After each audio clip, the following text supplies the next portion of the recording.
Haleluya. Ndabashuhuje mu izina ry'Umwami wacu Yesu Kristo. Habwa umugisha n'Imana wowe ufashe umwanya wawe kugira ngo ukurikirane kino kiganiro. Ni ikiganiro tugiye kuganira ku kintu cyadushoboza kureka ibyaha. Ni iki cyanshoboza kureka ibyaha? Habwa umugisha rero n'Imana wowe ufashe umwanya wawe kugira ngo ukurikirane kino kiganiro. Ni ikiganiro umurimo w'Imana. Uyu munsi tugiye kuganira kuri iyo topic. Reka dusenge Imana tubone gutangira. Mana, turagushimye kuri Imana igira neza. Tugushimiye ko wabanye natwe mu buzima butandukanye bwo muri iyi si. Turagushimye kandi ko watubashishije kongera kuboneka muri uyu mwanya mwiza wo kuganira. Uwiteka, ntabwo tuzi ibyafashe imitima y'ubwoko bwawe, ariko wowe nuzi kubana natwe. Turaza kuvuga tubwirijwe nawe. Reka rero Data, icyo ushaka kubwira ubwoko bwawe, icyo ushaka kubwira abantu bawe wiremeye kugira ngo barusheho kubohoka kandi bakunezeze, reka aricyo ukomeza kuduha kugira ngo dukomeze kukibaha. Tugiye gutangira rero ikiganiro umurimo wawe. Ni ikiganiro tugiye kumaramo akanya gatoya tuganira ku cyadufasha kunesha icyaha. Niyo mpamvu tukwinginze kugira ngo wowe kubane natwe, kandi buri muntu wese uzafata umwanya wo kumva kino kiganiro uzamuha umugisha uturutse iwawe, kandi wongere kumuhishurira icyo akwiriye gukora mu gihe nk'iki ngiki. Data, ni igihe kiruhije abagenzi, ni igihe umuntu wese yibaza icyo yakora kugira ngo akunezeze, ndetse ni n'igihe umuntu yumva ananiwe ndetse acitse imbaraga. Reka rero Data, ukeneye imbaraga uzimuhe, kandi ugushaka akubona. Data rero turakwinginze kugira ngo ukomeze kubana natwe. Twanze icyo ari cyo cyose cyarogoye uyu mwanya, twanze icyatera abantu ubwihebe no kutukumvira. Mu izina rya Yesu Kristo hamagaye imbaraga z'umwuka wera kugira ngo arizo zikomeza gutegeka kandi ziganze. Reka ibyo ushaka kandi ushima abyo ukomeza kuduhana n'abandi bose. Mu izina rya Yesu Kristo tubisenze twizeye, amen. Bene Data rero ndabashuhuje, njye ubategurira kandi nkabagezaho kino kiganiro. Amazina yanjye ni Twandagijimana Jean de Dieu, rero umurimo w'Imana mu itorero Presbyterienne muri paruwasi ya Kiyovu. Imana ibahe umugisha rero kubwo kubana natwe no gufata umwanya gukurikirana ikiganiro umurimo w'Imana. Twihuse cyane, reka tuganire kuri topic yacu ivuga ngo nanesha gute icyaha. Uyu munsi tugiye kurebera hamwe uburyo umuntu ashobora kunesha icyaha. Turareba ingingo ku yindi. Mbese urihebye? Mbese uratantibutse kubw'amafuti yawe? Uyu munsi hari icyo wakora kugira ngo ubashe kunesha ibyo byose bikuremereye, ubashe kubohoka, ubashe kunezeza Imana, ndetse n'abo mubana bazishimira kubana nawe mu buzima buhindutse. Uyu munsi ndashaka ko nukurikirana kino kiganiro uza kumenya neza umugambi w'Imana ku buzima bwawe, nubasha kubohoka, kuko Imana niyo ibohora abantu bayo. Mbese n'iki wakora? N'iki Bibiliya itubwira kuri ibyo? Ese ubuzima busanzwe hari icyo wakora kugira ngo ubashe kunesha icyaha? Hari icyo Bibiliya se itwigisha mu buryo twabasha kunesha icyaha? Bene Data, Bibiliya ivuga byinshi cyane ku kunezeza Imana no kunesha icyaha, ariko uyu munsi tugiye kureba kunesha icyaha. Nukurikirana ibiganiro byabanjirije ibi ngibi uzamenya neza uburyo umuntu yitwara, icyo umuntu yakora kugira ngo umurimo w'Imana ugende neza. Twabivuzeho mu biganiro byabanje, nubibasha uze kubikurikirana. Ijambo ry'Imana ritubwira iki ku kunesha icyaha? Twihuse reka turebe mu Befeso, ni ibice 2, umurongo waho wa 10. Hari icyo Imana idushakaho. Icyo Imana idushakaho ni kuba abo yaremye ituremeye imirimo myiza muri Yesu Kristo. Niko Imana idushaka, ngo turi abo yaremye ituremeye imirimo myiza muri Yesu Kristo. Mbese koko turi abo yaremye ituremeye imirimo myiza muri Yesu Kristo? None kuki igihe kinini cyane twisanga twaguye mu makosa atandukanye, twisanga twaguye mu byaha bitandukanye, kandi Imana itubwiye ngo turi abo yaremye ituremeye imirimo myiza muri Yesu Kristo? Nidusoma mu Befeso nanone ni igice cya 2 nanone umurongo wa 1, hatubwira neza icyo umuntu akwiriye gukora. Ndetse si n'ukubwo watanga ikiguzi cyangwa se igitambo, ahubwo ni kubw'ubuntu twagiriwe. Ubu buntu n'ubwizera urabohoka. Ho haravuga ngo natwe yaratuzuye ubwo twari dupfuye tuzize ibyaha byacu n'ibicumuro byacu. Bivuze ngo nawe uyu munsi wazuka ubwo wari upfuye uzize ibyaha n'ibicumuro byawe. Mbese ibyo birahagije kugira ngo umuntu aneshe icyaha? Mbese niki cyanshoboza kunesha icyaha? Niki cyanshoboza kubohoka? Uyu munsi abantu benshi bahora bibaza impamvu bashobora kuba bagwa mu makosa amwe n'amwe, amwe akaba yaranabananiye kuyareka. Rimwe na rimwe umuntu agahora atekereza icyo yakora kugira ngo anezeze Imana, agahora atekereza icyo yakora kugira ngo akore neza. Pawulo waravuga ngo gerageza gukora ibyiza ariko ibibi bikantanga imbere. Niki ijambo ry'Imana ritubwira?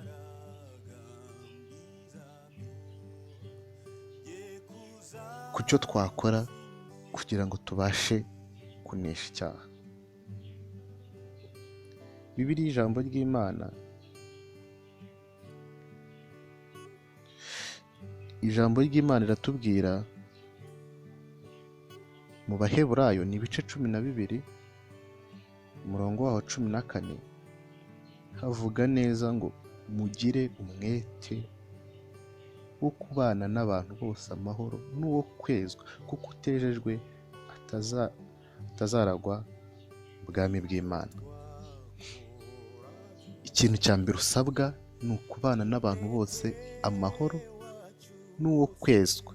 Bivuze ngo biri ngombwa ko uhora wezwa kugira ngo ubashe kubana n'abantu bose amahoro. Ibi nabishobora nte? Nashobora ni kubana n'abantu bose amahoro? Rimwe na rimwe mu buzima busanzwe tubana n'abantu twavuga ngo ni abanyamahane, ubundi ntibashobotse, ubundi ari aho dukorera, ari aho tuba mu buzima bwa buri munsi, ari aho duteranira mu matorero atandukanye. Ndetse rimwe na rimwe usanga abantu bagushwa n'abo bakorana mu matorero atandukanye ko batakoze ibyo bagomba gukora neza. Ese ubuzima bwawe wemeye kubuha Imana? Ese wemeye kubohoka, kuyoborwa n'Imana mu buzima bwawe bwa buri munsi, mu byo ukora, mu byo uvuga, ndetse n'aho ugenda no mu bo mubana? Wiyemeje kubana n'abantu bose amahoro n'uwo kwezwa? Hari icyabidushoboza. Pawulo aravuga ngo nshobozwa byose na Kristo umpa imbaraga. Mbese byatumarira iki kubaho mu cyaha? Byatumarira iki kubaho dufite ipfunwe bw'uko hari ibyo twakoze nabi? Mbese byatumarira iki kuba mu miryango itanezeza Imana? Niki nakora ngo ibyo bihinduke? Igihe kinini cyane abantu bagifata bibaza icyo bakora ariko ntibagire icyo bakora. Kandi n'igihe kinini cyane abantu bagifata bareba ku makosa y'abandi. Nuko batekereza ko wenda bariya bo baba batunganye, kuko bafata nk'abantu b'intangarugero, ariko agatangazwa no kubona uwo yafataga nk'intangarugero aguye mu makosa, akavuga ngo mbese njyewe ndinde. Ariko ndagira ngo nkubwire ngo hari icyo wakora kugira ngo ubuzima bwawe aho ukorera n'ibyo utekereza biyoborwe n'Imana, kandi ubeho mu buzima wumva wishimiye ubohotse. Icya mbere, uzabishobozwa no kwihangana. Icya kabiri, uzagishobozwa n'uko uzakira ibizakubaho byose mu buzima, ukumva yuko ariko byakagombye kugenda, ahubwo ukagira icyo wakora kugira ngo ibyo ngibyo byagenze bityo bitagenze neza birusheho kugenda neza. Niyo mpamvu Bibiliya itubwira ngo mubane n'abantu bose amahoro, ndetse mugire n'umwete wo kwezwa, kuko utejejwe atazinjira mu bwami bw'Imana. Mbese rimwe na rimwe twitana ba mwana, umugabo akavuga ati umugore wanjye ni umunyamakosa, umugore nawe akavuga ati umugabo wanjye ni umunyamakosa. Birababaje cyane ko aho umunezero wagatangiriye ariho usenyukira. Muri iyi minsi imiryango niho hakagombye kuba hubakirwa umunezero, haremamo abantu kubana n'abandi bose amahoro, ndetse no kubaho mu buzima bwo guhora bezwa. Ariko umugabo cyangwa umugore bagenda mu nzira bameze nk'abatongana, nyamara igihe bageze kuri bagenzi babo bagatangira kwisetsa, umwe agatangira guperezanta umugore we cyangwa umugabo we, uyu ni umugabo wanjye, cyangwa umugabo agaperezanta umugore we, uyu ni umugore wanjye kandi tubanye neza. Bivuze ngo abantu babaho mu buzima bumeze nko guhisha amakosa yabo. Igihe umuntu yakoze ikosa ntashake kurigaragaza kugira ngo rikosoke, ahubwo agahora ahisha. Mu gihe abantu benshi bakora ibibi, bakora ubugome, bakora ibigaragara nk'ibikorwa bibi, ndetse rimwe na rimwe bakanabihisha, rimwe na rimwe bakumva ko ari nako byari bikwiye kugenda, rimwe na rimwe abantu bakitwaza ko bibaho, ko nta n'icyo bitwaye. Ariko ibyo byose bigenda bisenya umubano wawe n'Imana. Nubwo ushobora kunezeza Imana, utabasha kubana n'abantu bose amahoro no guhora wezwa. Ushobora kwibaza ngo mbese nabasha gukiranuka nte mu gihe ndi ahantu hari abanyabyaha, mu gihe nkorana n'abantu b'abanyabyaha, mu gihe mbana n'abantu b'abanyabyaha, mu gihe nkorera muri sosiyete ishobora kunteza icyaha? Hari icyo wakora. Icya mbere ni uko ubuzima bwawe bwegurira Imana. Nta muntu uza gukoresha icyaha bazi neza ko ubuzima bwawe bweguriye Imana. Impamvu bakubwira ngo kora iki ngiki ntacyo bitwaye, ni uko babona ko n'ubundi nubwo ushobora kubusenga cyangwa se ukijijwe, bashobora kubigukoresha kandi ukabikora, kandi ari nawe wabikora neza kubera ko n'umuntu atagukeka. Rimwe na rimwe bakakumvisha ko ntari amakosa nta muntu uzabimenya, ariko ndagira ngo nkwibutse ko nubwo nta muntu wabimenye, nubwo nta muntu uzabimenya, ndagira ngo nkwibutse yuko ubwo atari bwo buzima bunezeza Imana, kuko ijambo ry'Imana ryo riravuga ngo ibyo byose murabikora nk'abihorera mukagira ngo mpwanye namwe, ariko nzabishyira ku mugaragaro ibyo byose mubibonesha amaso yanyu. Niyo mpamvu nakwinginga ngo numara kwegurira ubuzima bwawe Imana, ukiga kwihanganira ibyo uhura nabyo mu buzima, uzabaho mu buzima bunesheje icyaha rwose. Umuntu ashobora kwibaza, ese ni gute nareka ingeso zananiye? Ni gute nareka ibyaha byananiye mbana nabyo mu buzima bwa buri munsi? Rimwe na rimwe nagerageje no guhisha abantu kugira ngo abantu batabimenya. Ushobora kubukorera umurimo w'Imana mu matorero atandukanye, ariko ukaba wiba. Ushobora kubusambana, ushobora kuba unywa ibiyobyabwenge bitandukanye, ariko ibyo bikaba byarakubayeho imbata kandi utabasha kubireka. Ndetse rimwe na rimwe ugerageza no kubihisha abantu ntibabimenye. Hari icyo wakora kugira ngo ubashe kunesha ibyo ngibyo? Icya mbere usabwa ni ukwirinda. Icya kabiri usabwa ni ugutandukana n'ibiguhuza n'ibyo ngibyo. Ushobora kuba wiba kubera ko hari aho ukorera, utandukanye n'ibyo ngibyo wabasha kubaho mu buzima butiba. Ushobora kuba abo musambana nabo ari abo mubana mu buzima bwa buri munsi, izo nshuti ndagira ngo ubwire ko icyo zakugezaho ni urupfu gusa. Bibaye byiza wazireka, watandukana nazo kugira ngo ubashe kuva muri ibyo byose. Ushobora kuba unywa ibiyobyabwenge bitandukanye kuko hari aho ubikura. Bibaye byiza aho ubikura wareka kujya uhagera, kuko niko kwirinda. Ibi ngibi kugira ngo ubyumve neza, cyane ku bantu b'abasore bashobora kuba abasore n'inkumi bashobora kuba bahura n'ibibazo bitandukanye byo gusambana, byo kwikinisha, byo kunywa ibiyobyabwenge bikaba byarabananiye kubireka. Ibyo byose impamvu ushobora kuba wabikora ni uko hari abaguhuza nabyo, ni uko ushobora kuba ujya aho uhurira nabyo. Uretse kujya aho uhurira nabyo, ukabanza ugafata umwanya ukitekerezaho, ukabanza ugasaba imbaraga, nibwo wabasha kubinesha. Kuko ntabwo wabasha ute kuva mu mazi cyangwa kureka kurohama kandi uri mu mazi.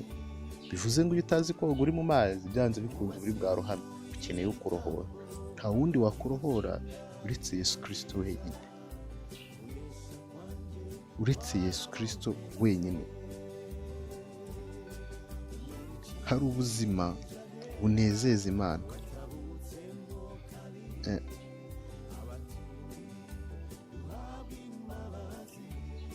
Ubuzima bunezeza Imana si ubuzima abantu babamo bagaragaza ko badakora amakosa, nyamara ari n'abanyamakosa bakomeye cyane. Mbese wabasha ute kubaho unezeza Imana mu muryango wawe, mu bo mubana, mu bo mukorana? Icyambere, nubabanira neza nabo bazakubanira neza. Bivuze ngo igihe cyose igikorwa ukoze kizakugarukira cyarushijeho uko wagitanze. Nukora neza bizakugarukira ari byiza, ariko nunakora nabi bizakugarukira ari bibi kurushaho. Nubanira neza umugore wawe, kuko inshuro nyinshi n'abantu ntibamenya icyo Imana yabaremeye. Niba Imana yararemye umugabo umwe n'umugore umwe kugira ngo babane, nubanira nawe umugore wawe, mbese wowe ukeneye ko bakubanira neza kandi nawe warababaniye nabi? Ni ikibazo. Nkeneye kureka ko banyiba kandi nanjye niba? Nkeneye ko umuntu angirira neza kandi nanjye ngira nabi? Icyo uzatanga rimwe na rimwe kizakugarukira ari kisumbuyeho ku cyo wakoze. Ariko se iki cyabimbashisha? Pawulo aravuga ngo ngerageza gukora ibyiza, ariko ibibi bikantanga imbere. Nawe ushobora kuba ugerageza no kureka izo ngeso mbi, ariko igihe cyose ukisanga wazikoze. Icyo usabwa ni uguhora wezwa. Niwirinda ugahora wezwa, bikajya bikuba hari impanuka bitabaye akamenyero, uzabaho mu buzima bunezeza Imana. Mbese ni iki gituma umugabo n'umugore bava mu rugo batongana, bakagenda mu muhanda batongana, nyamara bagera imbere y'abantu bagatangira guseka bishimye? Ni uko bagira ngo abantu batababona. Mbese uko bagira ngo abantu batababona, siko bagakwiye kuba babikora mu rugo no kugira ngo Imana itababona? Mbese kuba uvuye mu rugo wagera hanze ugatangira kugaragaza ko nta kibazo, kuki utabanjije kuba uri mu rugo ngo uganire n'uwo mufitanye ikibazo, ikiganiro kugira ngo mugisohoze? Imana ibahe umugisha. Hari icyo muzashobora kubana nacyo mu gihe muzaba mubashije ibyo byose. Nubasha kwihangana ukabasha kwirinda, nicyo kizatuma unesha. Kunesha ntabwo biheshwa n'uko uri umugabo munini, ntabwo biheshwa n'uko uri umunyembaraga, ahubwo uzabiheshwa no guca bugufi, kwihangana no kwirinda. Urwo ruhande ntibishobora, uzabane n'abantu bose amahoro. Imana ibahe umugisha rero bene data mwabanye natwe muri kino kiganiro. Muhabwe umugisha n'Imana. amahoro y'Imana aruta uko yamenywa n'abantu bose abane namwe. Reka mubeho mu buzima bunezeza Imana. Bene data, reka dusenge dusoza kino kiganiro kugira ngo Imana ikomeze kurushaho kudushoboza ndetse no kurushaho kutwereka icyo twabasha gukora. Imana, turagushimye kuri Imana igira neza, tugushimiye ko wabanye natwe muri kino kiganiro, tugushimiye ko wongeye kutwereka icyo twagakwiye gukora kugira ngo tubeho mu buzima bubohotse. Ariko data, biranagoye ko twabishobora, niyo mpamvu tukwinginze kugira ngo uduhe imbaraga, ukomeze kutubashisha gushobora gukora ibyo ushaka ndetse no kunesha, kuko icyaha ari cyo kidutandukanya nawe.